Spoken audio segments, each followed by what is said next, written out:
अस्सलाम वालेकुम, सुबह बखैर। सिटी एटन के साथ में हुज़ीना सरफराज और दुआ गो हूँ कि आपके दिन का आगाज़ बेहतरीन और ख़ूबसूरत अंदाज में हो चुका होगा और आपके बाकी के दिन भी जो है आने वाला, अल्लाह करे ज़िंदगी का हर दिन बहुत ही आसान, बहुत पुरसकून और ढेरों ढेर कामयाबी अपने साथ लेकर आए। आमीन। कहते हैं कि अल्लाह जो है अपने बंदों को आज़माता है और हमेशा उसकी सबसे प्यारी चीज़ पे उसे आज़माता है जो उसे सबसे ज़्यादा प्यारी होती है, ताकि वो उस चीज़ के लिए गिड़गिड़ाए, अल्लाह के हजूर जो है वो झुके और सजदा रेज़ हो और अल्लाह के और उसके दरमियान का जो ताल्लुक़ है वो मज़बूत हो सके। तो बंदे के और रब के दरमियान के ताल्लुक़ को हमेशा मज़बूत करने के लिए रब चाहता है कि उसका बंदा जो है उसके सामने आजी से, इनकसारी से झुके। बहुत ज़्यादा ज़रूरी है रब की नेमतों पर शुक्र अदा करना, तो कोशिश करें कि शुक्र को अपनी ज़िंदगी का हिस्सा बनाएं और हर वक्त, हर गुजरते लम्हे के साथ रब की नेमतों पर उसका शुक्र अदा करें। अगर कोई मुश्किल परेशानी है तो उसके लिए रब की मदद मांगे, ना कि जो है वो कंप्लेंट्स करें और नेगेटिविटी जो है हमारे इर्द गिर्द इतनी ज़्यादा फैली हुई है तो उसको आगे बढ़ावा दें। पॉजिटिव एटीट्यूड के साथ इस माशरे में कंट्रीब्यूट करें, क्योंकि हमारे यहाँ हम देखते हैं कि बहुत ज़्यादा तलखियाँ बढ़ती जा रही हैं, बेचैनियाँ बढ़ती जा रही हैं, जिसकी वजह से डिप्रेशन जैसी बीमारियाँ भी बहुत सर उठा रही हैं। तो अगर हम रब के हजूर झुकते हैं, उससे मदद मांगते हैं और आजी से, इनकसारी के साथ जो है अपने दिन का आगाज़ करते हैं और साथ ही साथ रब ने इतनी खूबसूरत सिस्टम हमारे लिए, हमारी ज़िंदगी के लिए जो है वो प्लान किया हुआ है, इस तरह से दिन को मुख्तलिफ हिस्सों में बांटा हुआ है कि हम गाहे बगाहे अपने रब के हजूर जो है वो जाएँ, सजदा रेज़ हों, अपनी मुश्किलों के बारे में से बात करें। हम हमेशा चाहते हैं कि हमारी कोई सुने, तो रब तो कहता है कि आओ मेरे हजूर और आके बात करो, मैं आपको सुनूं। तो बहुत ज़्यादा ज़रूरी है कि आजी से, इनकसारी से, शुक्रगुजारी से अपनी ज़िंदगी को गुजारना। तो आज के दिन आइए अहद करते हैं कि अपने हर गुजरते दिन के साथ जो है वो रब का शुक्र अदा करेंगे। अगर हम रब का शुक्र अदा करना शुरू कर देंगे तो हम बहुत सारी मुश्किलात और परेशानियों से बच सकते हैं। तो बस इसी अच्छी बात के साथ आज के दिन के प्रोग्राम का आगाज़ करते हैं और उम्मीद करती हूँ कि अगर आप सफ़र में हैं तो अल्लाह पाक आपके सफ़र को आसान करे। अगर किसी की बर्थडे है तो many happy returns of the day. अल्लाह ताला आपकी ज़िंदगी में ढेरों ढेर खुशियाँ लेकर आए और साथ ही साथ आपकी ज़िंदगी की अगर कोई भी बड़ी अचीवमेंट है, कोई तरक्की है, तो हमारी विशेष हमेशा आपके साथ हैं, क्योंकि हमारा प्रोग्राम आप ही की वजह से है और आपके लिए जितने ज़्यादा हम आसानियाँ पैदा कर सकते हैं, हमारी कोशिश होती है कि आसानियाँ पैदा करें। माशरे में आजकल हम देखते हैं कि बेरोज़गारी बहुत बढ़ चुकी है। बेरोज़गारी बढ़ने की वजह से हम डिफरेंट तरह के एक्सपर्ट्स पे बात करते हैं कि ये वजह हो सकती है, ये वजह हो सकती है। तो ज़रा कभी हमने ये सोचा है कि क्या हमने स्टार्टिंग से ही, जब हम कहते हैं कि तालीम बहुत ज़रूरी है, हमने अपने बच्चों को वो आगाही दी है, वो शऊर दिया है, फाइनेंशियल एजुकेशन को उतना ज़्यादा उनके लिए आसान किया है, क्या उसको फ़रोग दिया है? नहीं, हमारे यहाँ बिल्कुल भी जो है वो रटी रटाई किताबों पर जो है बच्चों को पढ़ा दिया जाता है। फाइनेंशियल एजुकेशन की कोई बात ही नहीं करता है, करियर काउंसलिंग की कोई बात ही नहीं करता है, हमारे यहाँ वो कॉन्सेप्ट ही नहीं है। तो क्या इन तमाम, अगर हम सिस्टम को बदलते हैं और इन मौज़ूआत पर बात करना शुरू करते हैं तो हो सकता है कि इससे बहुत सारी अपॉर्चुनिटीज़ पैदा हों, बहुत सारी बेरोज़गारी को रोका जा सके। बेरोज़गारी को किस तरह से काबू किया जा सकता है और कौन सी बेहतरीन अपॉर्चुनिटीज़ हैं जिनको पैदा किया जा सकता है, इसी हवाले से बात करने के लिए आज हमें स्टूडियोज़ में ज्वाइन किया है हमारे रिपोर्टर हैं अरसलान दुरानी। अस्सलाम वालेकुम अरसलान, कैसे हैं आप? Thank you so much for coming. और साथ ही साथ हमारे रिपोर्टर हैं मोहम्मद अली नारू, उन्होंने भी हमें ज्वाइन किया है। अस्सलाम वालेकुम अली, कैसे हैं आप? Thank you so much for coming. आप दोनों मेहमानों का बहुत शुक्रिया। अली, हम देखते हैं कि बेरोज़गारी बहुत ज़्यादा बढ़ गई है, हम एक दूसरे से कंप्लेन करते हैं कि हुकूमत ने ये नहीं किया, फ़लाँ ने ये नहीं किया, अपॉर्चुनिटीज़ नहीं है, मौके नहीं हैं। तो अगर थोड़ा सा हम अपने स्टार्टिंग से बात करें तो हमारे यहाँ जो है वो फाइनेंशियल एजुकेशन का इतना कॉन्सेप्ट नहीं है कि बच्चों को बताया जाए शुरू से ही कि किस तरह से वो मुख्तलिफ सोर्सेज़ को जो है वो बरोकार ला कर अपने लिए इनकम जनरेट करने के सोर्सेज़ को पैदा कर सकते हैं। थैंक यू ज़ीनत। पहले तो एक बेहतरीन मौजू का इंतखाब किया आपने और ये ऐसा मौजू है कि जिस पर बहुत देर पहले बात शुरू हो जानी चाहिए थी ताकि आज हमें बात ना करनी पड़ती इस पर। और इसमें अहम किरदार शुरू से ही स्टार्ट हम करते हैं कि ऐसा क्यों हुआ और अब ऐसे हालात क्यों पैदा हुए हैं। इसमें देखना ये है कि जब हम तालीम, हमारा करियर स्टार्ट होता है या हम शुरू करते हैं तो शऊर जहाँ पर हमें आने लगता है या उजागर होता है तो वो कमोबेश नहम दहम मैट्रिक होती है, जहाँ पर हम फैसले करना शुरू करते हैं कि मैंने किस लाइन में जाना है, क्या मैंने आगे जाके करना है और कौन कौन सी चीज़ें मेरे लिए मुनासिब होंगी। उस पर जाकर क्या होता है कि जैसे आपने बात की कि किताबें हम रटते हैं या उनको याद करते हैं, हम इम्प्लीमेंट नहीं करते हैं, हम उनको ऊपर अमल करना शुरू नहीं करते हैं या हम उनको अपनी ज़ाती ज़िंदगी में वैसे नहीं लाते हैं जैसे हमें लाना चाहिए। हमारा एक ख़ास कॉन्सेप्ट है और बच्चा ये समझता है, तालिब इल्म ये समझता है। पहले तालिब इल्म की बात करेंगे फिर हम उसकी तरफ आते हैं कि उसको ये चीज़ें याद करने से मुस्तकबिल में ये चीज़ें उसको याद रहेंगी और वो शायद उसके लिए ज़रिए मुआश बनेंगी, वो याद की हुई चीज़ें। तो ऐसा नहीं है, उसके लिए हमें प्रोफेशनल स्टडीज़ करनी पड़ती हैं। वो जो भी स्टडीज़ हैं हमारी, उसके साथ हमने इसको फिनांस के साथ जोड़ना है, ज़रिए मुआश के साथ जोड़ना है। होता ये है, हमारे यहाँ पर करवाई जाती है स्कोप स्टडी।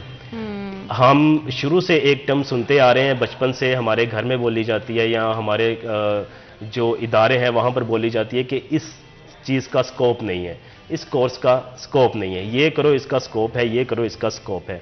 तो सबसे बड़ा अलमिया ये हुआ कि जब से हमने स्टार्ट लिया है, हमने तालीम को जोड़ दिया है नौकरी के साथ। हाँ जी। और हमने ये सोच लिया कि जो तालीम है वो हमें नौकरी दिलाएगी, हत्ता कि तालीम खुद में मालिकाना हुकूक रखती है और तालीम एक खजाना है, जैसे हम पढ़ते आए हैं बचपन से ही। तो ये एक शऊर वाली बात है, ये एक अलग बात है।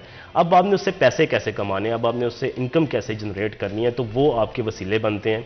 वो आप उसको, क्या आपने जो सीखा है आप उसको अपने प्रोफेशन में भी लेकर आते हैं, क्या उससे मुतल्लिका आप बिजनेस करते हैं, तो बिजनेस हमें कितना पढ़ाया जाता है। तो जब हम इसको देखते हैं हमारी यूनिवर्सिटीज़ में, तो वो हमें ना होने के बराबर नज़र आता है। हमारा सारा यूनिवर्सिटी का जो टाइम है वो असाइनमेंट्स में गुजरता है, वो वाइवा की तैयारी करते हुए गुजरता है, वो मिड टर्म में, फाइनल में गुजरता है।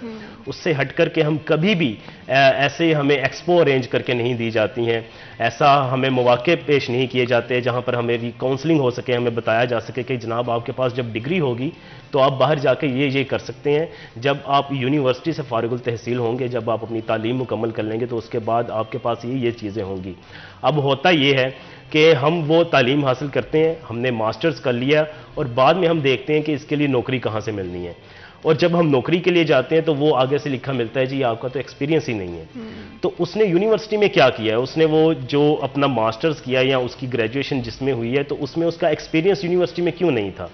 तजर्बे से मुराद ये है, यहाँ पर ये है कि थ्योरी ही हम पढ़ते हैं, प्रैक्टिकल अमली तालीमात ना होने के बराबर है, जिसके बाद हमें अलग से डिग्री होने के बावजूद हमें 1-2 साल अलग से जहमत उठाना पड़ती है और वो बेरोज़गारी में गुजरते हैं।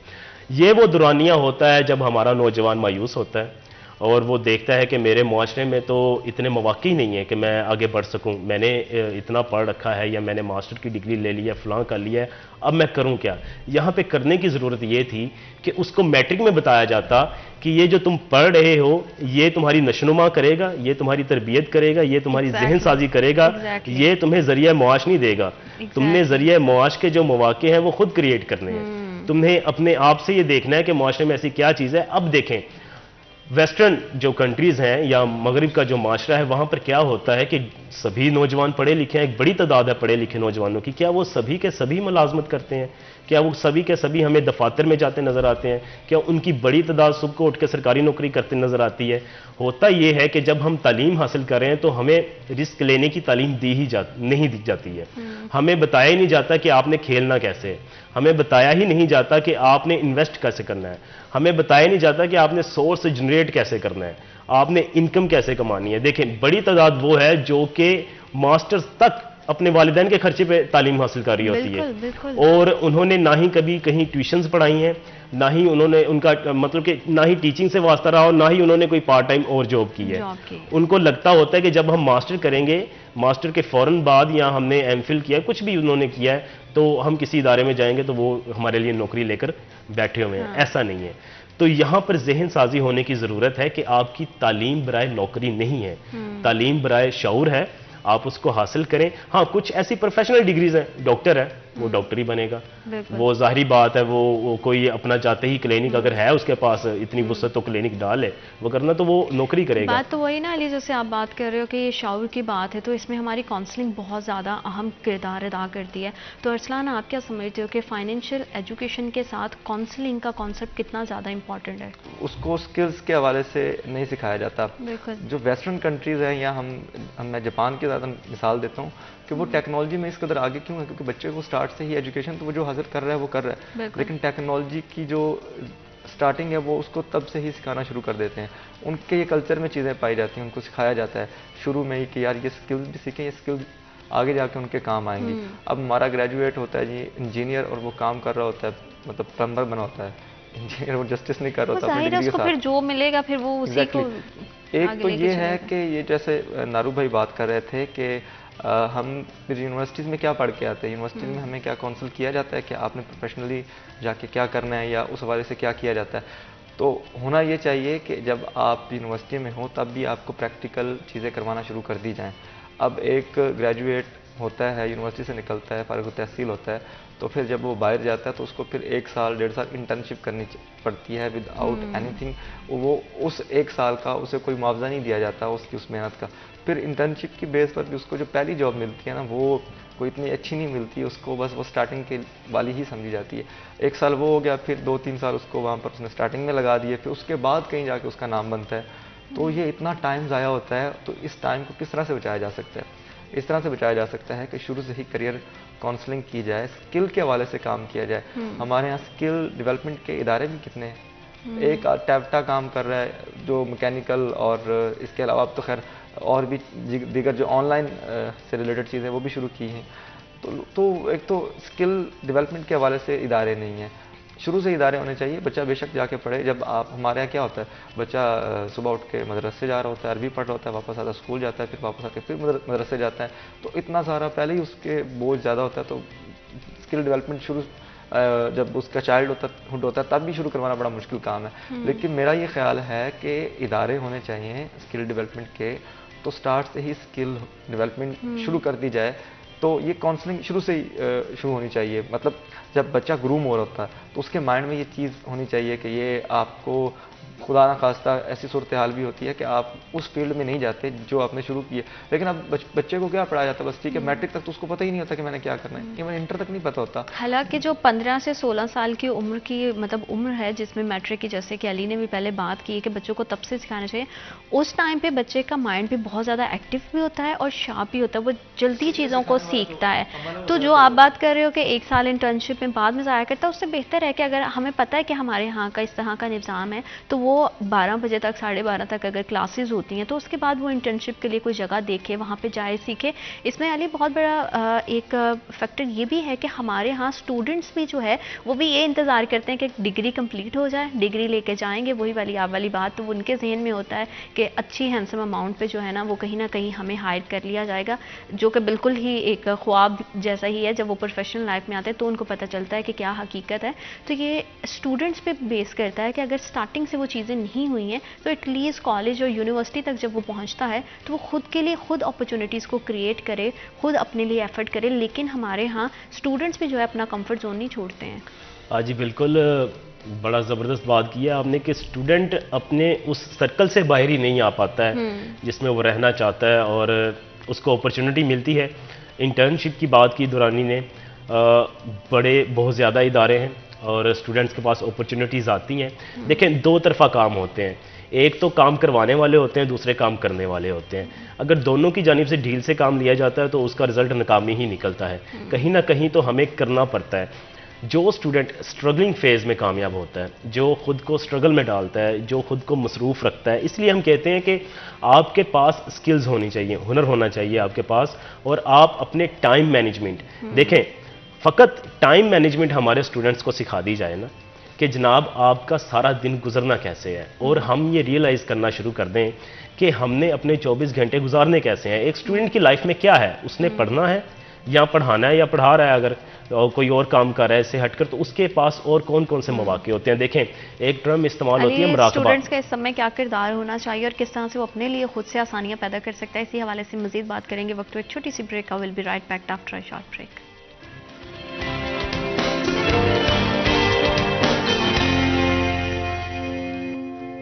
Welcome back after short break. आप देख रहे हैं सिटी एट 10 और करियर काउंसलिंग के हवाले से बहुत ज़्यादा इंपॉर्टेंट है कि अपने बच्चों को स्टार्टिंग से ही हम बताएं कि उनकी काउंसलिंग करें कि उनके लिए क्या चीज़ें सूदमंद हो सकती हैं, किस तरह से वो अपनी ज़िंदगी को बेहतर बनाने के लिए जो है वो मौके खुद तलाश करें, खुद उस पर काम करें। हम डिफरेंट तरह की चीज़ें अगर बर वक्त एक्सप्लोर करना शुरू कर देते हैं तो ही हमें पता चलता है कि हमारा एक्चुअल इंटरेस्ट किस चीज़ में है और किस चीज़ में हम ज़्यादा अच्छे हैं। क्योंकि सारी बात है, बहैसियत इंसान हम समझते हैं कि ये चीज़ भी हम कर लेंगे, ये काम भी हम कर लेंगे। और पर्सनल अपना एक्सपीरियंस भी आपके साथ शेयर करूँ तो मुझे भी बहुत सारी चीज़ों में लगता है कि मैं इस चीज़ में परफेक्ट हूँ, ये काम कर सकती हूँ, लेकिन बहुत सारे काम ऐसे हैं जो करने के बाद मुझे रियलाइज़ होता है कि नहीं, this is not my cup of T. तो उसके बाद आप जब चीज़ों को एक्सप्लोर ही नहीं करते हैं, वही बात है कि जब तक आप स्विम नहीं करेंगे तो आपको नहीं पता चलेगा कि कितनी गहराई है और इतनी गहराई में क्या आप तैराकी कर सकते हैं कि नहीं। तो हमारे स्टूडेंट्स के लिए भी बहुत ज़्यादा इंपॉर्टेंट है कि वो अपने लिए खुद मौके पैदा करें,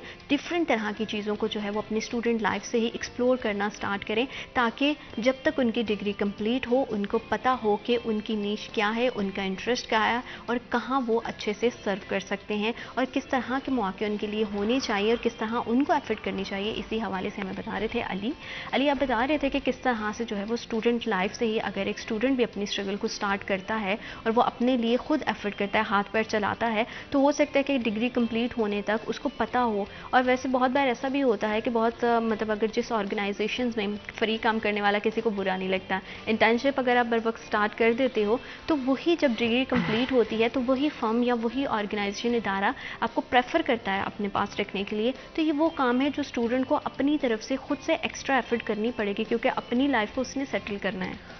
बिल्कुल ऐसा ही है। और अगर स्टूडेंट्स ऐसा कर लेते हैं तो इनमें उनका कुछ नहीं जाएगा, उनका भला ही होगा। टाइम मैनेजमेंट आता है इसमें जी। जो स्टूडेंट्स, इसमें एक चीज़ और होती है, गोल, एम्बिशन तलबा के बन जाते हैं जिन्होंने बनाने होते हैं। कुछ वक्त पर इन्हें सार करते हैं और कुछ वक्त को अपने मुताबिक ढालना शुरू कर देते हैं। और जो वक्त को अपने मुताबिक ढालना शुरू कर देते हैं वक्त से पहले, तो वो वक्त के ऊपर काफ़ी हावी रहते हैं। उसकी बड़ी वजह क्या होती है कि वो अपने आप को एनालाइज करना शुरू कर देते हैं।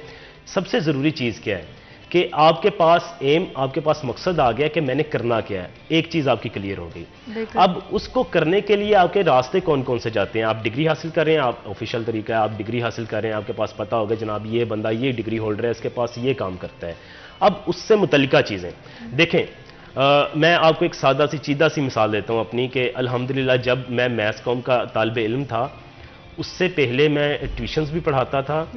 मेरा शौक था न्यूज़ रीडिंग, मैं एक रेडियो चैनल में न्यूज़ रीडिंग भी करता था। अच्छा, और साथ में मैं शाम के औकात में अपने टाइम को जाके होम ट्यूशन्स वगैरह पढ़ाता था। ठीक है ना। तो मेरा टाइम पूरा मैनेज था और जो मेरा वक्त बचता था उसमें मैं क्या करता था कि जनाब जो मेरा 1 साल बाद मैंने जिस मंजिल पर पहुंचना है, क्या उसके लिए मैं तैयार कर रहा हूँ खुद को, क्या मैं कर रहा हूँ।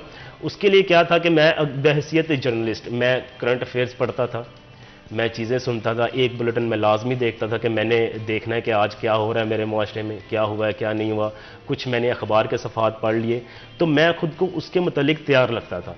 इसी तरीके से अगर किसी तालिबे इल्म का शौक़ है कि वो इंजीनियर बनेगा तो उसको इंजीनियरिंग की अलिफ बे का पता होना चाहिए। उसको ये पता होना चाहिए कि दुनिया का सबसे बेहतरीन जो इंजीनियर है वो किस मुल्क में बैठा है। उसको ये भी पता होना चाहिए उसके प्रोजेक्ट्स कौन कौन से हैं। उसको ये भी पता होना चाहिए कि उसने उन प्रोजेक्ट्स में करेंगे तब तक हमें नहीं पता चलेगा कि हम में बेहतर क्या है। क्योंकि इंसान है ना, अगर हम डे 1 से ही है, मैट्रिक में मेरा कुछ और विजन था, इंटर में कुछ और था, फिर उसके बाद चीज़ें चेंज होती गई टाइम के साथ। फिर मुझे पता चला कि अच्छा ये चीज़ मेरे लिए बेहतर है।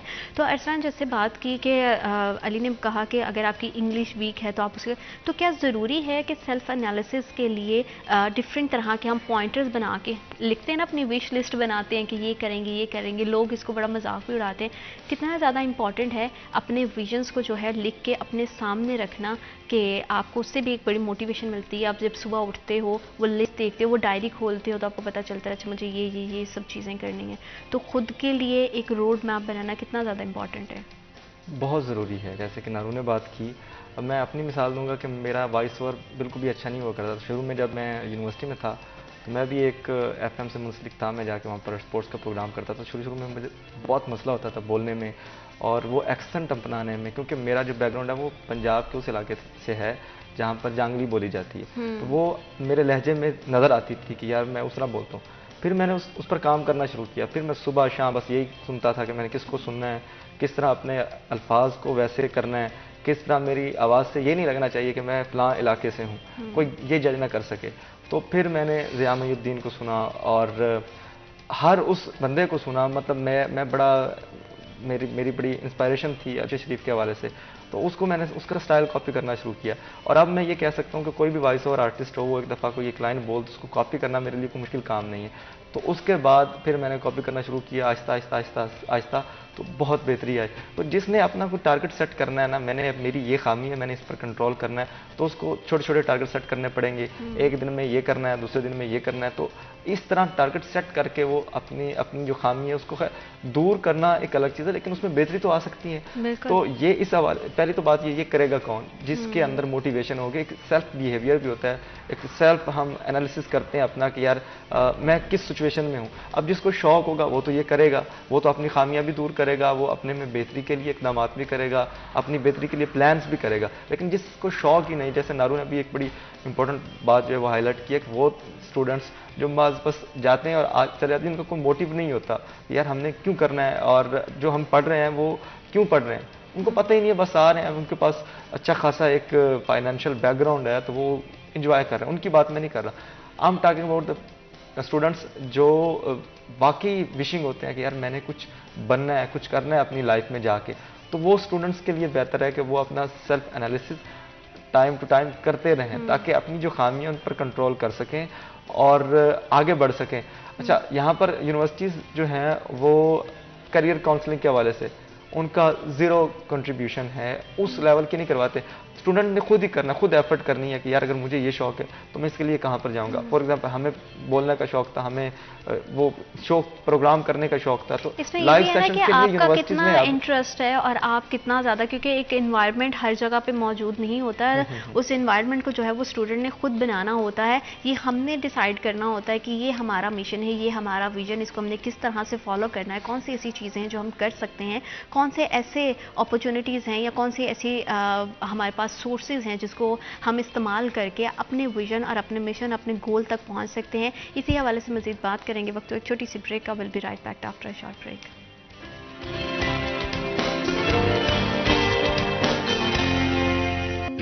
Welcome back after a short break. आप देख रहे हैं सिटी एट 10। करियर काउंसलिंग के हवाले से हम बात कर रहे हैं कि कितना ज़्यादा इंपॉर्टेंट है डे 1 से ही अपने बच्चे को समझाना। वालिदैन का इसमें बहुत अहम किरदार हो सकता है कि वो एक डायरेक्शन दे, फिर बच्चे पे छोड़ दे कि वो डिफरेंट तरह की चीज़ों को एक्सप्लोर करे, ताकि उसे पता हो कि सोसाइटी में किस तरह से मूव करना है। एजुकेशन हमारे पास सिर्फ पैसे कमाने का ज़रिया नहीं है, एजुकेशन हमारी पर्सनालिटी को ग्रूम करती है, हमें शऊर देती है कि हमने किस तरह से इस माशरे में एक्सेल करना है, किस तरह से हमने अपनी माशरती इक़्तिदार को और अपनी वैल्यूज़ को जो है वो आगे लेकर चलना है, किस तरह से एक बहैसियत इंसान आपको किस तरह से उठना बैठना है। एक मैनर्स हम बहुत इस्तेमाल करते हैं कि फ़लाँ में मैनर नहीं है, तो तालीम का एक्चुअल मकसद जो है ना वो हमें वो मैनर्स देना है, वो हमें एथिक्स सिखाना है कि किस तरह से हमें पता होना चाहिए कि किस तरह की सिचुएशन में किस तरह से रिएक्ट करना है। उसका हरगिज़ ये मतलब नहीं है कि हमने पैसे किस तरह से कमाने हैं। उस तालीम का क्या फ़ायदा कि जब आप तालीम हासिल करके 4 लोगों में बैठो तो आपको सामने वाले को बताना पड़े कि भाई मैंने तो इतना पढ़ा हुआ है, और वो अपने ही जहन में ये सोच रहा हो कि अच्छा बिल्कुल देख के नहीं लग रहा है। हमारे यहाँ बहुत बदकिस्मती ये है कि हम पढ़ लिख भी जाते हैं, सब कुछ करते हैं, लेकिन वो सब चीज़ें हमारी शख्सियत से बिल्कुल भी नज़र नहीं आ रही होती हैं। तो अपने आप में अपनी शख्सियत को इतना ज़्यादा मुकम्मल करें, इतना ज़्यादा उसको बेहतर करने की कोशिश करें।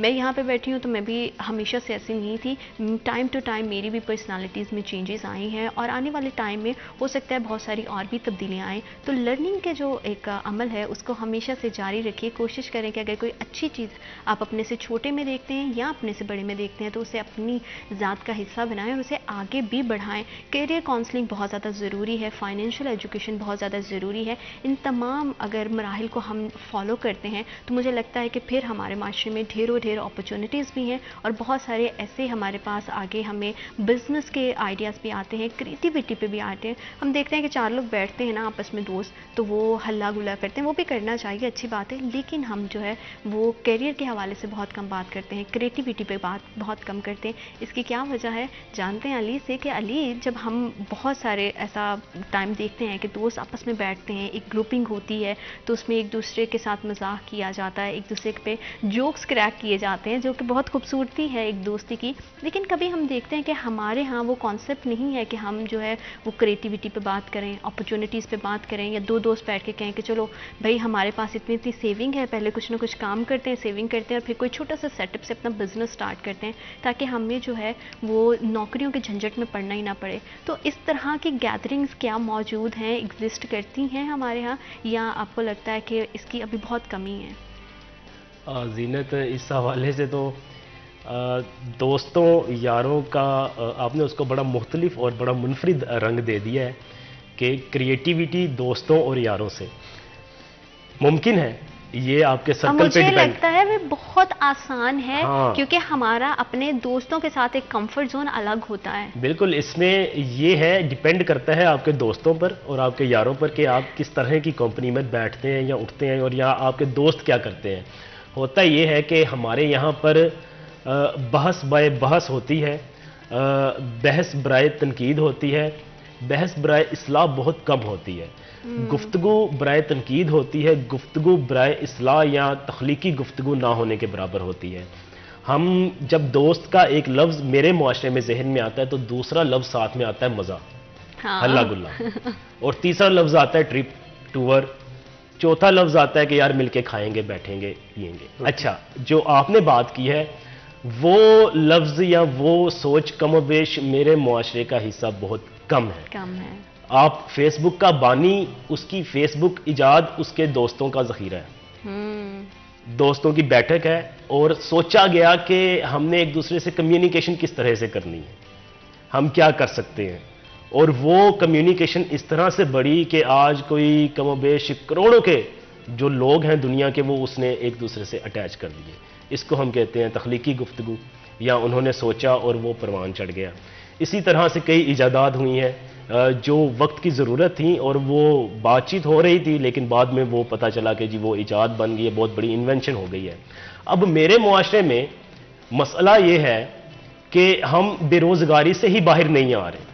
हम ये सोच में पड़े हैं कि यार फलां दिन आ गया, मेरे पास पैसे नहीं है, उसके लिए बेरोज़गारी है, फलां है, ऐसे है, करना क्या है, निकालना कैसे है मामला। देखें, मुश्किल इन्वायरमेंट में बेतहाशा लोग सर्वाइव करते हैं और बड़ी ज़बरदस्त चीज़ें आती हैं।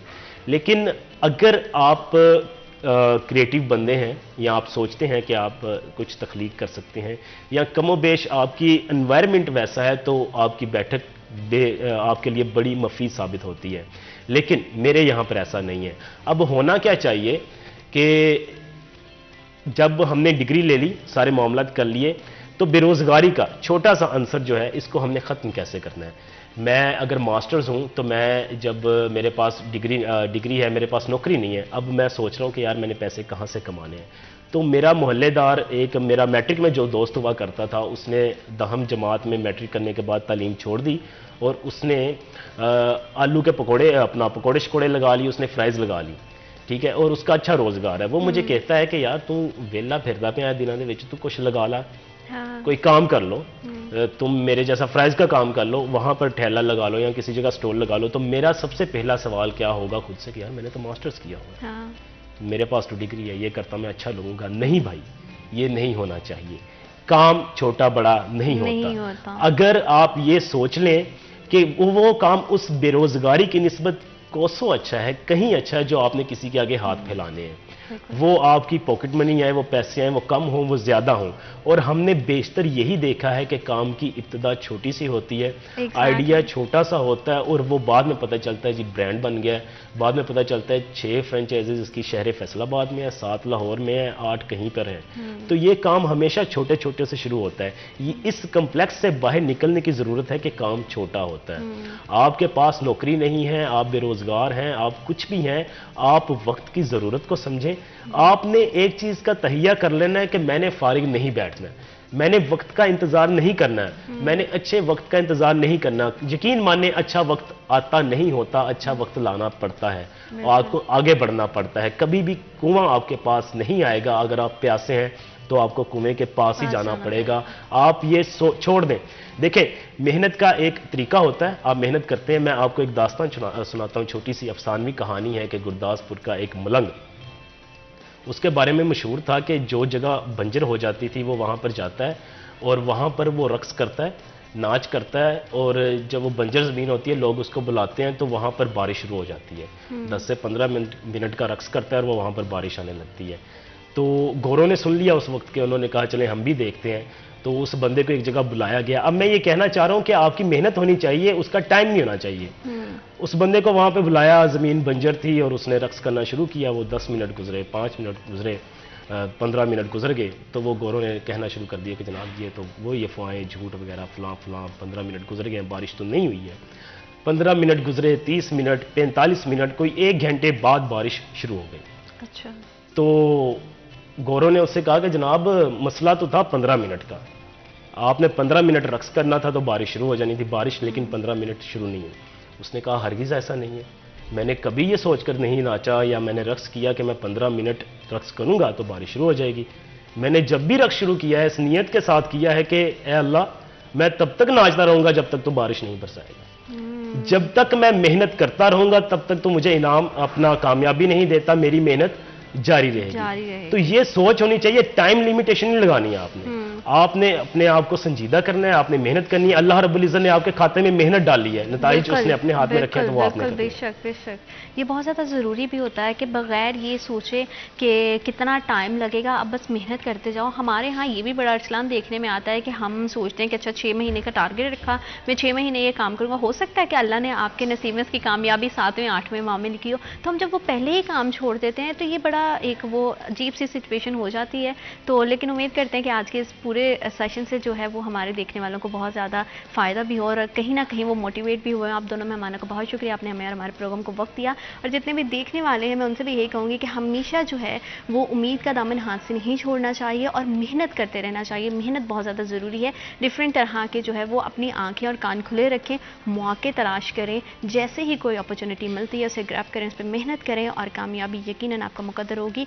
वक्त एक छोटी सी ब्रेक का, will be right back after a short break.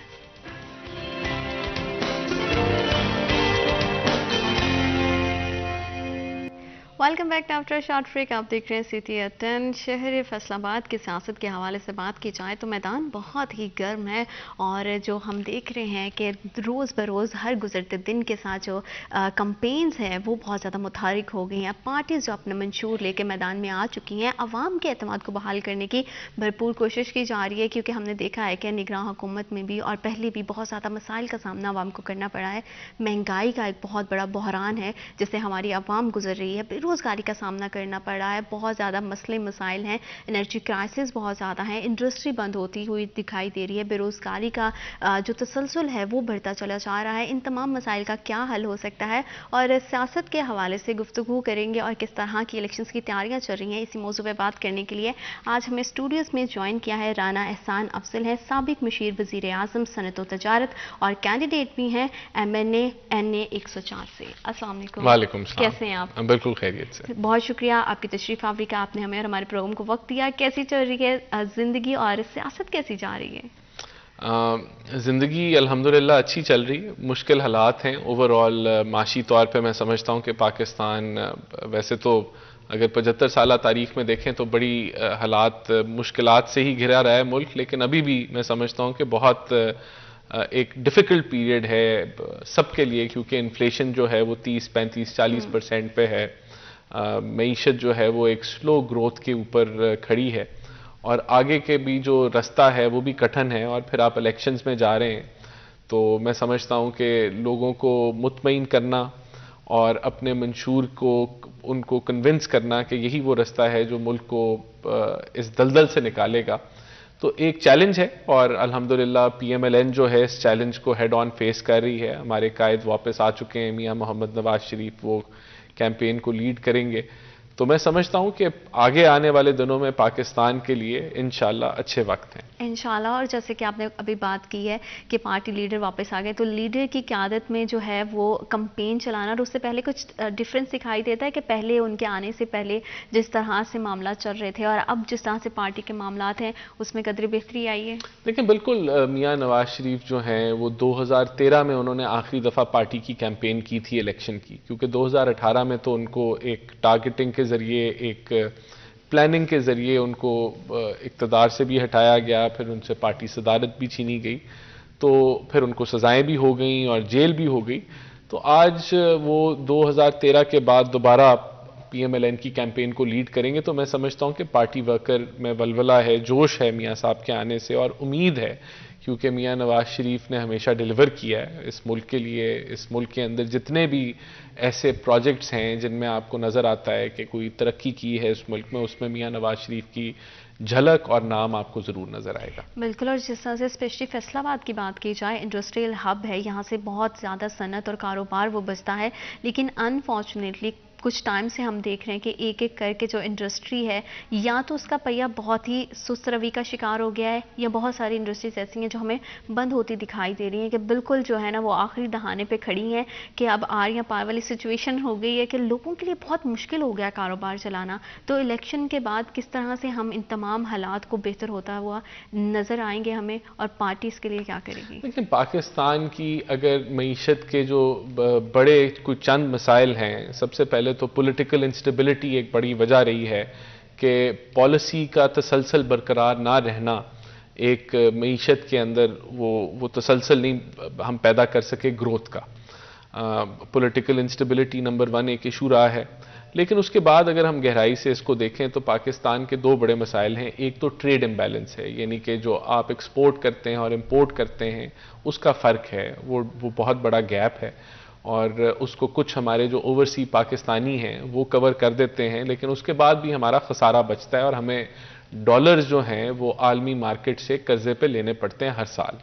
तो ये तसलसल जो रहा है 20-25 सालों से, उसने पाकिस्तान के कर्जों को इतना ज़्यादा कर दिया है और हम इस गैप को कम नहीं कर सके। तो ये एक ये मसला है कि पाकिस्तान में इंपोर्ट सब्स्टिट्यूशन या एक्सपोर्ट उस लिहाज से नहीं बढ़ी। दूसरा पाकिस्तान की मईशत का जो बड़ा मसला है वो हुकूमती अखराजात हैं कि हुकूमती आमदन और जो हुकूमत के अखराजात हैं उनमें फ़र्क है। वो एक कह लें उसको फिस्कल डेफिसिट कहते हैं।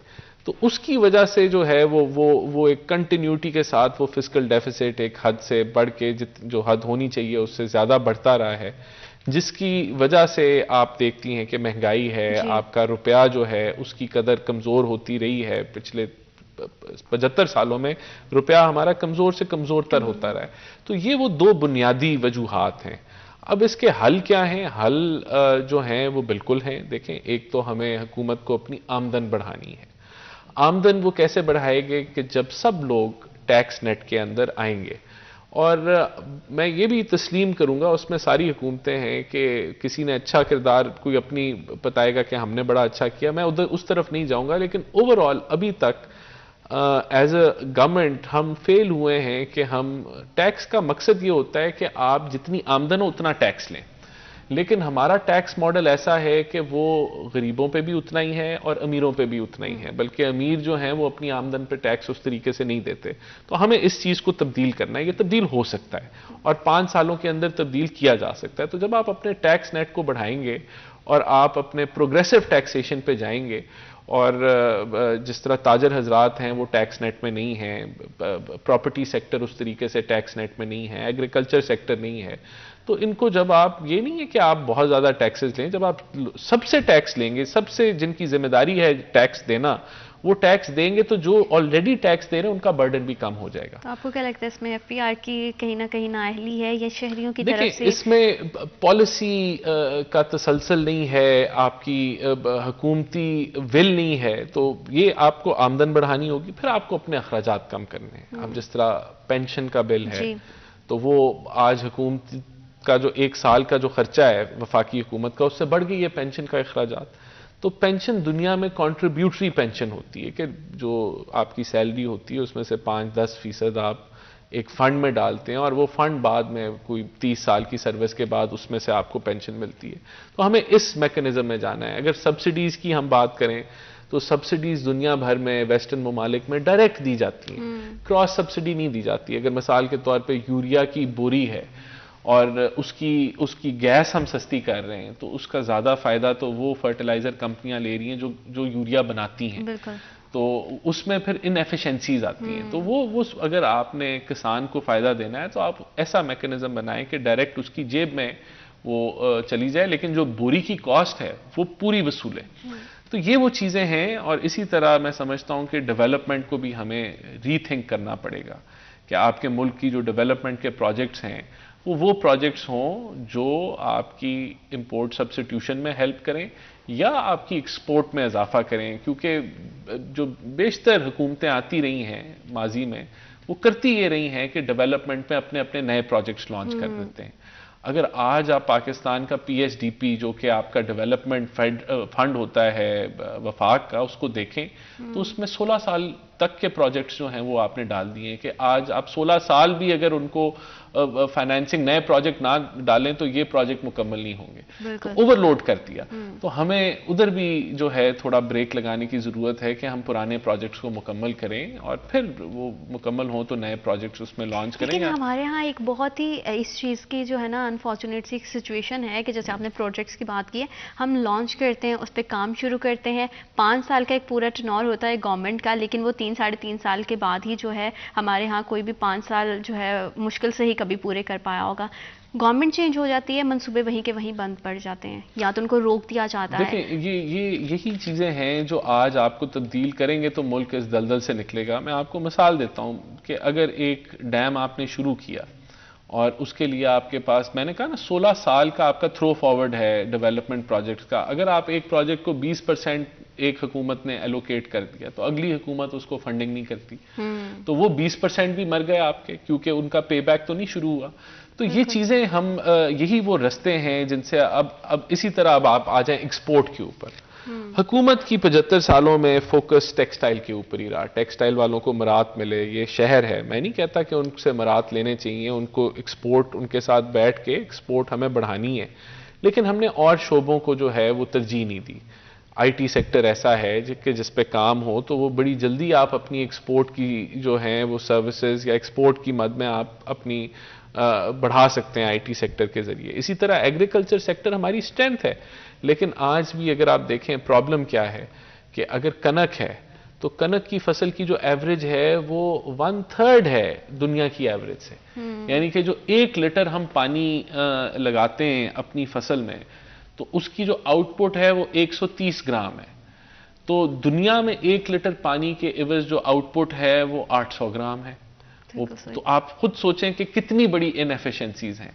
तो हमें अगर वहीं हम अपना फोकस कर लें तो हमें कनक इंपोर्ट करनी पड़ती है, हमें शुगर इंपोर्ट करनी पड़ती है, हमें पाम ऑयल इंपोर्ट करना पड़ता है, तो क्या पाकिस्तान में ये चीज़ें नहीं उग सकती? उग सकती हैं।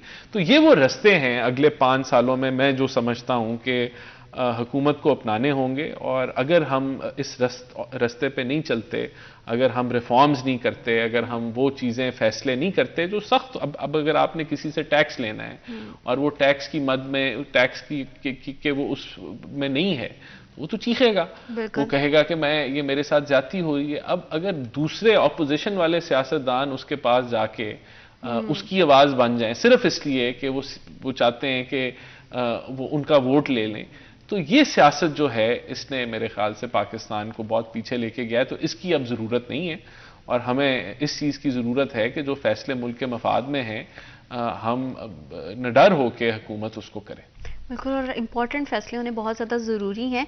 एक्सपोर्ट के हवाले से आपने बात की है, तो हमारी एक्सपोर्ट्स हम देखते हैं कि दिन ब दिन एक्सपोर्ट कम होती जा रही है, इंपोर्ट बढ़ती जा रही है। अगर हम अपनी एक्सपोर्ट को बढ़ा नहीं सकते तो अपनी इंपोर्ट को अगर कंट्रोल करके भी हालात को बेहतर किया जा सकता है। फिर बात वही आ जाती है कि किस तरह से हम अपने यहाँ की प्रोडक्शन को बढ़ा सकते हैं। ज़राअत के हवाले से बात करें या इंडस्ट्री के हवाले से बात करें, हमारे यहाँ एनर्जी क्राइसिस बहुत हैं, फ्यूल की कीमतें जो है वो आसमान से बातें करती हैं। और अगर घरेलू सार्फिन के हवाले से बात की जाए तो गैस एक जो बहुत कॉमन सबके यूजेज में आता है, उसकी बहुत ज़्यादा शॉर्टेज चल रही है।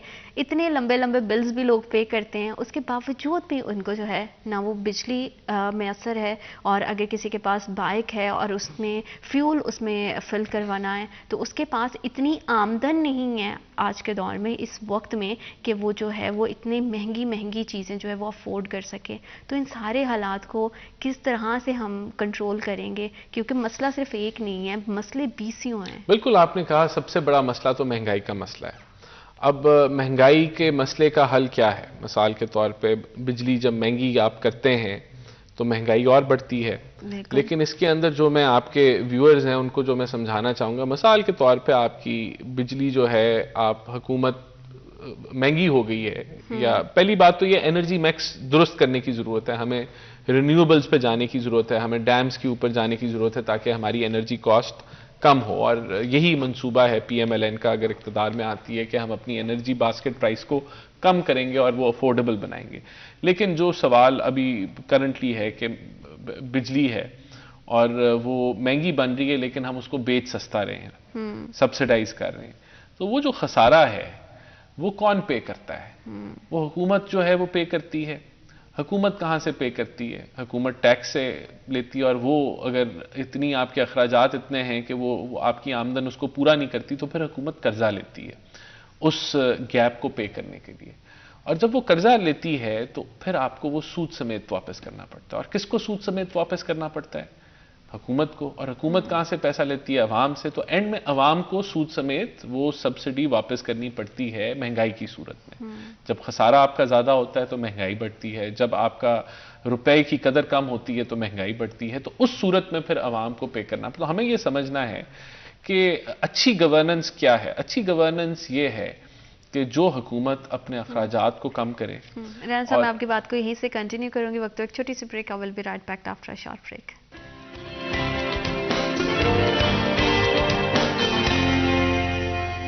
Welcome back after short break. आप देख रहे हैं सिटी एट 10। सियासत के हवाले से बात करें तो इलेक्शन से पहले की तैयारियां जो होती हैं वो भी एक उसका अलग सा चार्म होता है।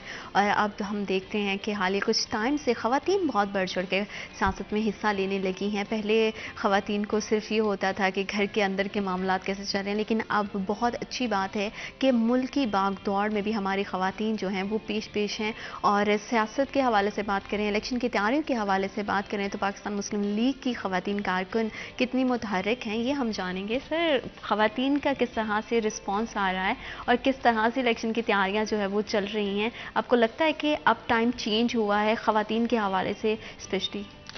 देखें, बिल्कुल पाकिस्तान में बड़े अच्छे रोल मॉडल्स हैं ख़वातीन के हवाले से सियासत के अंदर। मोहतरमा फातिमा जिन्ना साहिबा पाकिस्तान की तहरीक में बिल्कुल फ्रंट लाइन पे थी कायदे आज़म के साथ। उसके बाद बेनज़ीर भुट्टो का बड़ा एक रोल रहा। उनके जब वालिद के साथ जब उनको अरेस्ट किया गया और फिर उनका ट्रायल हुआ तो उन्होंने पीपल्स पार्टी की मूवमेंट चलाई और फिर प्राइम मिनिस्टर बनी। वो पाकिस्तान की 2 दफ़ा बनी।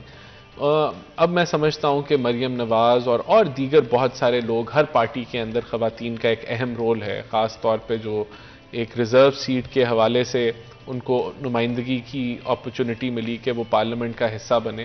फिर उसके साथ अब जिस तरह हमारी जमात है उसके अंदर तो विमेन विंग्स बड़ी उसका रोल है। अब हमारी एक विमेन विंग है, उसके अंदर मेरी खुद वालदा जो हैं वो एज अ प्रोफेशनल डॉक्टर रही हैं और पार्लियामेंटेरियन भी रही हैं, मेंबर प्रोविंशियल असेंबली रही हैं, तो वो भी एक्टिव हैं। तो PMLN के अंदर तो ख़वातीन की बहुत अच्छी तंजीम है इस शहर के अंदर। और हर PP, हर प्रोविंशियल असेंबली की सीट में CC लेवल पे तंजीमें हैं। तो मैं समझता हूँ मुतहरिक हैं। और अगला स्टेप जो होगा पाकिस्तान के अंदर वो ये है कि ये ख़वातीन रिज़र्व सीट्स के अलावा जनरल सीट्स के ऊपर आके इलेक्शन लड़ें और मर्दों के मद्दे मुकाबिल लड़ें। तो वो एक ऐसा टाइम है जो मैं समझता हूँ पाकिस्तान में ज़रूर आएगा। जिस डायरेक्शन में हम चल रहे हैं वो यही है। बिल्कुल। और क्योंकि हम देखते हैं कि पहले तो सिर्फ पार्टी के जितनी कैंडिडेट्स के हवाले से या मेंबर्स के हवाले से ख़वातीन हमें दिखाई देती थी, लेकिन अब जो है वो ख़वातीन वोटर्स भी बहुत ज़्यादा हैं जो बढ़ चढ़ के हिस्सा लेती हैं। पहले हमें जलसों में सिर्फ जो है मर्द हजरात दिखाई देते थे, अब ख़वातीन का भी बड़ा रुझान है क्योंकि अब लोगों ने जो है सियासत को बड़ा संजीदगी के साथ, ख़वातीन ने भी उसमें जो है वो सोच विचार शुरू कर दी है। तो आई एम श्योर कि ये ट्रेंड आगे भी चलेगा। अगर हम सोच विचार से हट के थोड़ा सा बात करें कैरियर के हवाले से, जैसे कि हम ऑन कैमरा भी ऑफ कैमरा भी मैं आपसे बात कर रही थी, हमारे यहाँ ऐसा ट्रेंड क्यों नहीं है कि लोग जब कैरियर की बात करते हैं तो सियासत को एज कैरियर परस्यू करने के हवाले से कॉमनली बात नहीं होती है? देखिए, एक तो सियासत जो है वो उसमें 2-3 वजूहात हैं। एज ए करियर ये बड़ा मुश्किल करियर है, आसान नहीं है, क्योंकि कभी आप इसमें होते हैं नहीं होते हैं। तो जो इसका कोई उस तरह का करियर लैडर नहीं है कि जिसके ज़रिए आप जो है अपने मामलात को चला सकें। ज़्यादातर सियासतदानों का साइड पे कोई ना कोई और सोर्स ऑफ इनकम होता है। तो तभी आप इन चीज़ों को मैनेज कर सकते हैं। दूसरा देखें, सियासत के अंदर अपॉर्चुनिटी ही बड़ी कम है, क्योंकि सिर्फ सूबाई और नेशनल असेंबली की नशस्तों पे पाकिस्तान में सियासत होती रही है, जो कि 1500 के करीब होंगी।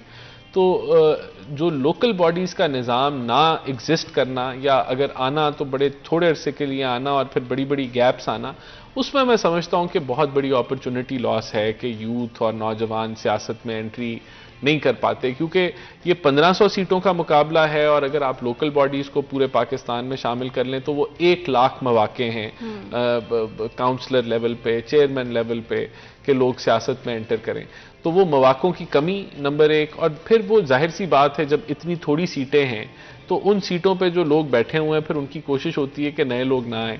तो जब तक ये निज़ाम लोकल बॉडीज़ का कंटिन्यूटी के साथ नहीं चलेगा, जब तक इसको प्रॉपर तरीके से आप नहीं चलाएंगे, मैं समझता हूँ कि सिस्टम नहीं चेंज होगा। PMLN का ये दावा है और क्लेम है, और हमें अगर मौका मिला तो हम लोकल बॉडीज़ के निज़ाम को लेके आएंगे और इंश्योर करेंगे कि वो उसकी कंटिन्यूटी और उसकी फाइनेंशियल ऑटोनॉमी जो है वो रहे, ताकि ये ग्रास रूट लेवल पे पावर जो है वो मुंतकिल हो। अभी ये देखें कि MPA का हल्का है, वहाँ तकरीबन 1 नुमाइंदा है और 5-6 लाख वोटर है, और NA के हल्के में 8-9 लाख वोटर है।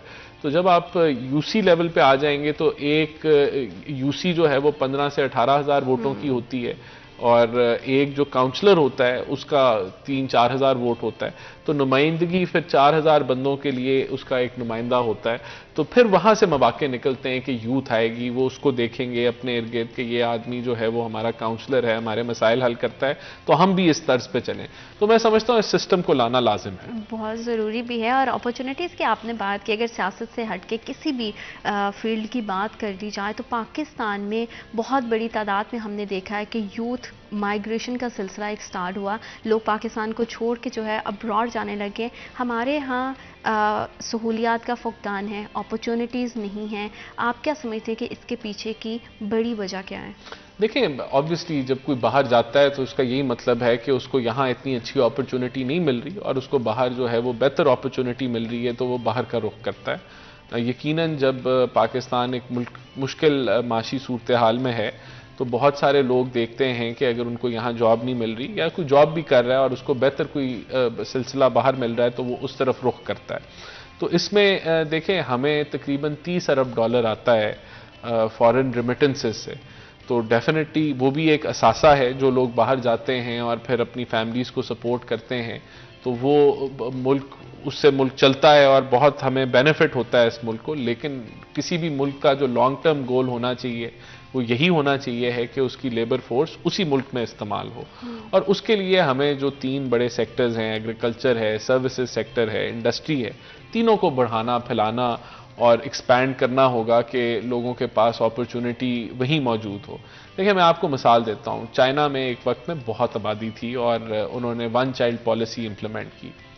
मैं अभी रिसेंटली मुझे मौका मिला चाइना जाने का, तो वहाँ अब इस वक्त ये हालत है कि वहाँ लेबर की शॉर्टेज है, और अब वो जो चाइनीज़ वो इनकरेज कर रहे हैं कि आप दूसरा तीसरा बच्चा भी करें, यानी कि उस पर भी इंसेंटिव दे रही है हुकूमत। और उसके अलावा वो यहाँ तक कि जो ओवरसी चाइनीज़ हैं, जो बच्चे फॉरेन ग्रेजुएट्स हैं, उनको भी इंसेंटिव दे रही है कि वो अपने मुल्क वापस आएँ और वहीं चाइना में नौकरियाँ करें, क्योंकि वो चाहते हैं कि उनके जो सिटीजन्स हैं उनके पास लेबर शॉर्टेज है। तो मैं समझता हूँ कि ये मुल्कों का एक साइकिल होता है। अभी हमारी मईशत बहुत पीछे है, जब ये मईशत बढ़ेगी, फैलेगी, एक सस्टेन्ड आप अच्छे ग्रोथ रेट के ऊपर चढ़ेंगे, तो जॉब अपॉर्चुनिटीज़ मौके निकलेंगे, तो एक ऐसा टाइम आएगा कि पाकिस्तान से कोई बच्चा वापस नहीं आएगा, बाहर नहीं जाएगा, बल्कि जो बाहर गए होंगे वो भी मुल्क का रुख करेंगे। लेकिन उसके लिए हमें बड़ी जद्दोजहद और मेहनत की ज़रूरत है। आपको लगता है कि 2018 से ये सिलसिला जहाँ पे रुका था और अब 2000 ज़ाहिर बात है 24 के इलेक्शंस आएंगे, तो अवाम का एतमाद जो सियासी पार्टियों से, वो कोई भी सियासी पार्टी हो, क्योंकि अवाम ने हर दौर देखा है, हर सियासी पार्टी की क़यादत भी देखी है, आपको लगता है कि अवाम का टूटा हुआ जो एतमाद है वो दोबारा से पाकिस्तान मुस्लिम लीग नून बहाल कर पाएगी? बिल्कुल। देखिए, मुस्लिम लीग नून मैं समझता हूँ कि जिस चीज़ का शिकार रही है वो मुदाखलत का शिकार रही है। मुस्लिम लीग नून के पहले जो 2 अदवार थे, देखें यहाँ कहा जाता है जी 30-40 साल से ये लोग बैठे हुए हैं, ये बिल्कुल गलत है। 9.25 साल PMLN की हुकूमत वफाक में रही है और उन 9.25 सालों का एक एक लम्हे का हिसाब हम दे सकते हैं कि हमने पाकिस्तान में क्या डेवलपमेंट की और क्या हम बेहतरी लेके आए। प्रॉब्लम ये बनती है कि जिस तसलसल के साथ आप बढ़ रहे होते हैं उस तसलसल को तोड़ दिया जाता है और तजर्बात इस मुल्की सियासत के नेशनल लेवल पे किए जाते हैं। अगर हमें 5 साल का मौका मिला तो इंशाल्लाह हम पाकिस्तान की तकदीर को बदलेंगे और ये बिल्कुल एक चैलेंज है कि आपने लोगों का एतमाद वापस लेना है, क्योंकि लोग इस वक्त बहुत मुश्किल में हैं। लेकिन मैं समझता हूँ मियाँ नवाज शरीफ के साथ अवाम का पहले ही एतमाद है। ताजर, सनतकार और वो समझते हैं कि मियाँ साहब ने हमेशा बिजनेस फ्रेंडली पॉलिसीज़ दी हैं और इंशाल्लाह ताला हमें मौका मिला तो हम ज़रूर मुल्क को दोबारा तरक्की की राह पे लेके जाएंगे। बिल्कुल। और किस तरह से पाकिस्तान मुस्लिम लीग नून आने वाले इलेक्शन के लिए मुतहरिक है, कौन सी स्ट्रेटजीज प्लान की जा रही हैं, मंशूर किसके तहत जो है वो आगे आवाम के जो एतमाद को बहाल किया जाएगा और किस तरह के मुस्तकबिल के प्लान्स होंगे, इन तमाम एक्सपर्ट्स पे बात करेंगे। वक्त एक छोटी सी break. I will be right back after a short break.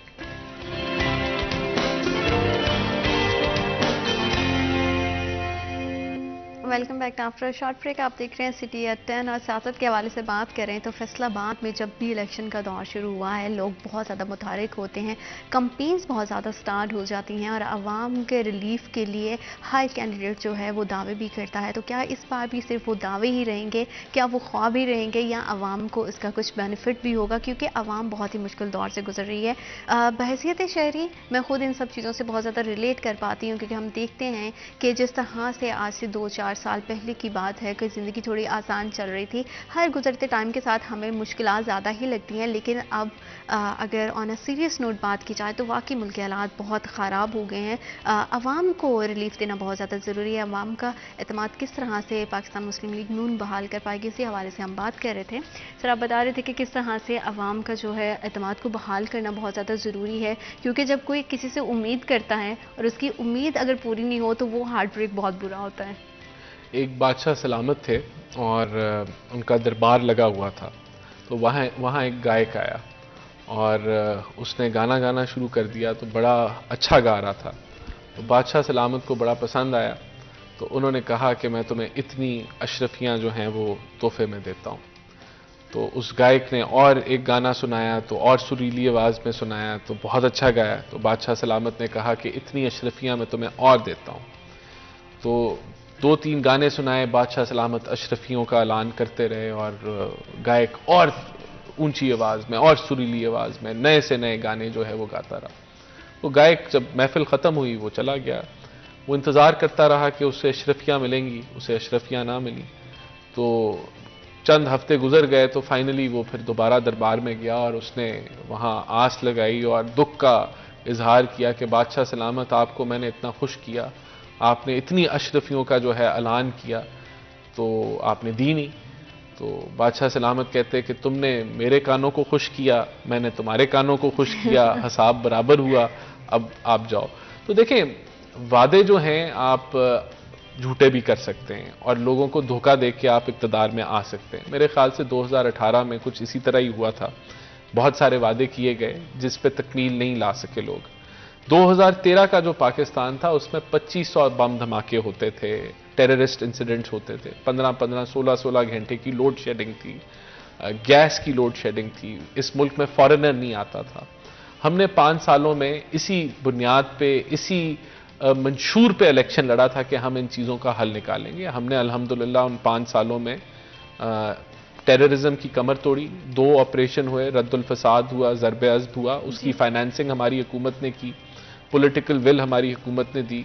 अल्हम्दुलिल्लाह हम उस मरहले से बाहर आए। हमने लोड शेडिंग को ख़त्म किया, हमने CPEC लॉन्च किया जिससे इस मुल्क में फॉरेनर आया। तो हमने जो वादे किए उनको पूरा किया। अभी हमारा मंशूर तैयार हो रहा है और इंशाल्लाह जो मंशूर हम अनाउंस करेंगे उसको हम पूरा भी करेंगे। देखें, हम नारा लगा दें 2 करोड़ नौकरी, 1 करोड़ घर, और फिर हम उसका 2% भी ना कर सकें, अवाम को हम एक जाल में फंसा के एक कहानी एक बत्ती के पीछे लगा के हम कर लें। देखें, रिलीफ अवाम को तब मिलेगा जब हम इस मुल्क को की बुनियादों को मजबूत करेंगे। अगर हम कर्जे पे रिलीफ देंगे तो वो रिलीफ नहीं होगा, वो दर हकीकत अवाम को और फंसाना होगा। तो मैं समझता हूं कि हमें इन चीज़ों को तब्दील करना है और PMLN जो है वो इन चीज़ों को ज़रूर तब्दील करेगी। बिल्कुल, जैसे कर्ज के हवाले से भी आपने बात की, तो आज एक बच्चा जो दुनिया में आंख खोलता है वो पहले से ही मकरूज होता है। और कर्ज तो वैसे भी कहा जाता है, हमारा दिन भी कहता है कि कर्ज बहुत मजबूरी की हालत में लेना चाहिए। तो इस कर्ज की जो लानत है, इससे तो मुल्क की सरजमीन को ज़रूर पाक होना चाहिए।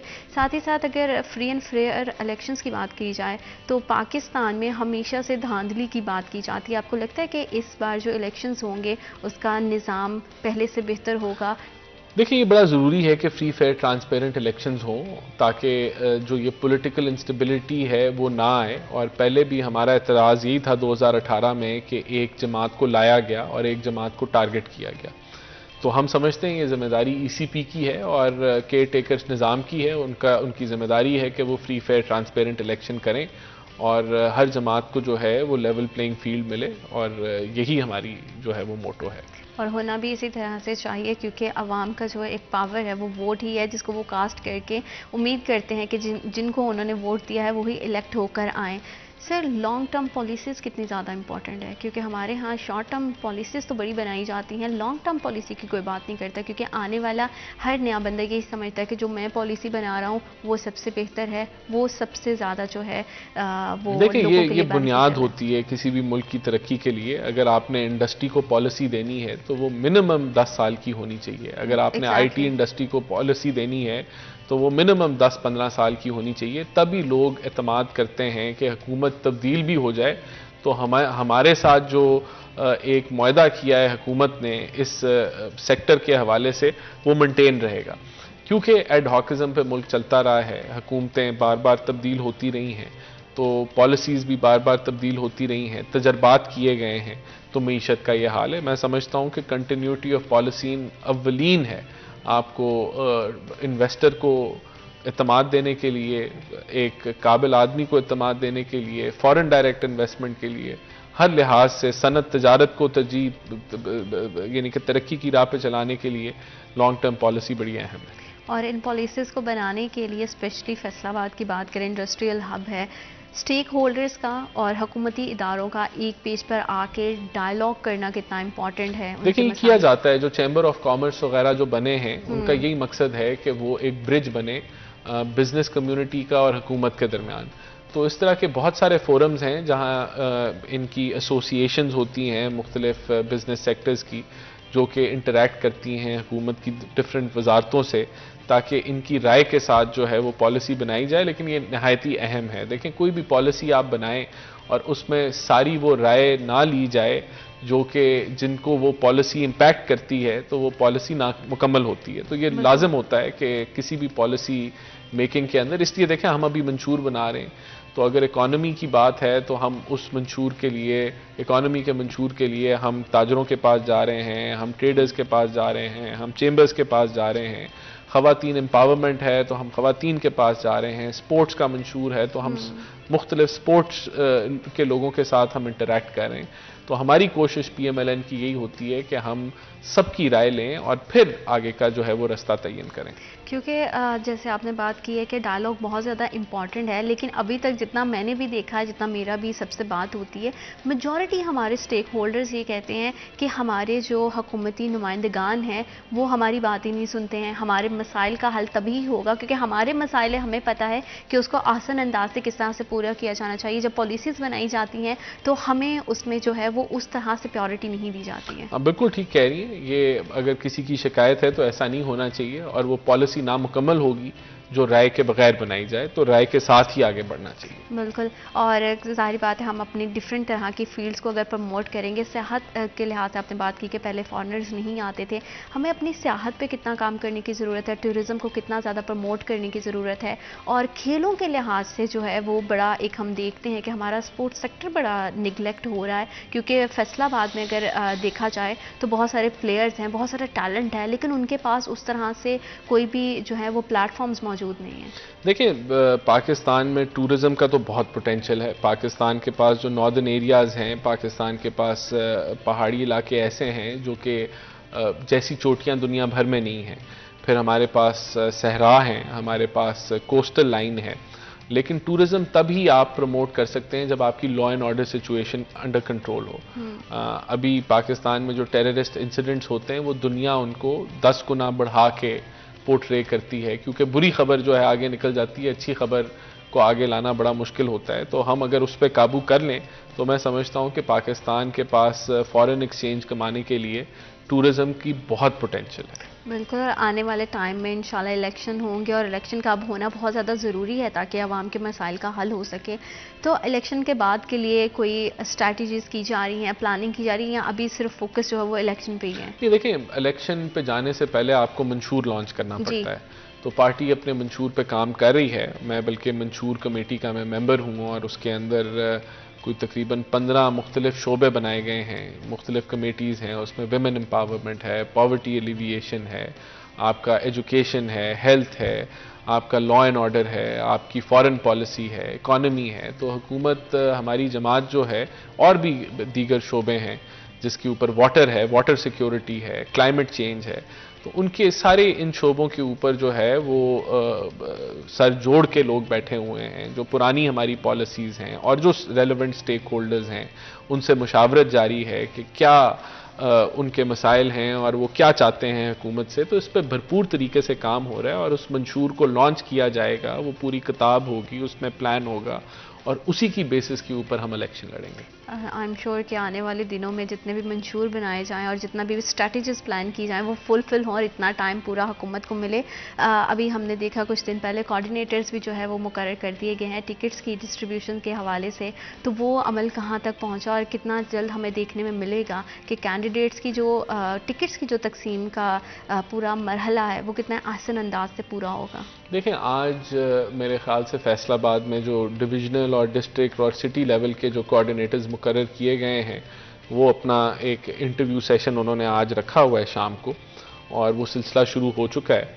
बाकी फिर इसके बाद ये अपनी एक कह लें कि पहली रिपोर्ट जो है, प्रिलिमिनरी रिपोर्ट, वो भेजेंगे पार्लिमानी बोर्ड को, और फिर पार्लिमानी बोर्ड के इंटरव्यूज़ भी मुतवक्के हैं कि 10 दिसंबर तक जो है वो कंक्लूड हो जाएंगे। तो सूबाई और कौमी असम्बली के जो उम्मीदवार हैं PMLN से, उनको टिकट्स अलॉट हो जाएंगी अगले आने वाले 1 से 2 हफ्तों के अंदर। और बहुत सारे ऐसे भी लोग हैं जो पार्टी में नए आके शामिल हुए हैं, उनका आना आपको लगता है कि पार्टी के हक में बेहतर है? देखिए, डेफिनेटली पार्टी के लिए, पार्टी को चाहिए है कि इस दफ़ा यूथ को कंसिडर करे, पार्टी को चाहिए है कि मेरिट पे फैसले करें। पार्टी के साथ मुश्किल वक्त में जो लोग खड़े रहे हैं उनको जो है वो प्रमोट किया जाए।